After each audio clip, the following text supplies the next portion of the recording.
Meet Tony. Tony is an HR representative who supports a large business unit at Cisco. Tony's boss has come to her with a significant organizational problem and has tasked Tony with finding a solution fast.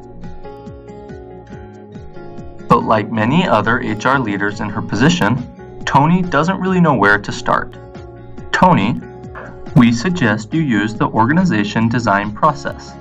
This process is a tried and true model that has enabled many top organization design professionals solve complex organizational problems. Though in reality, this process can be quite complex, we have boiled it down to 6 crucial steps. The first step is to define the scope of the problem.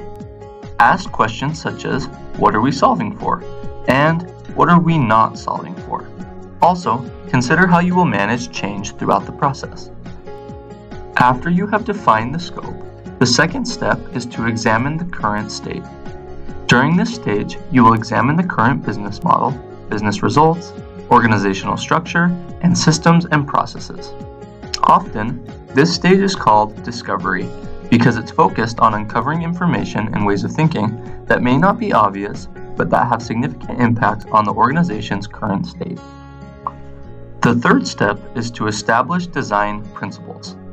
These principles will be based on the findings of your discovery work and are meant to guide you through the design process. They will ensure that you are solving for the correct solutions. When you reach points in your design when you have to make decisions, your design principles will serve as your North Star. The fourth step is to create organizational model options. These model options are high-level representations of how a group is organized. This step is the interim stage between strategy and structure. In this stage of the process, you will start coming up with solutions, asking yourself, how should we focus and organize ourselves, and how should we operate?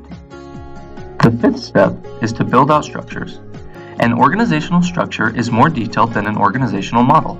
Structures show roles and reporting lines.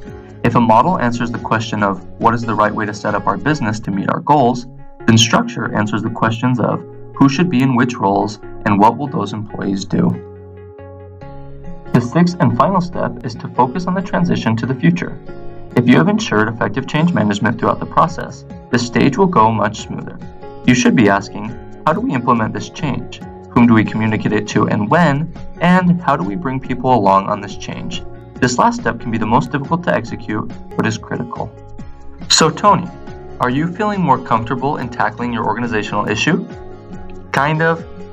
If you want more thorough explanations, click on the individual icons below to learn more about each step.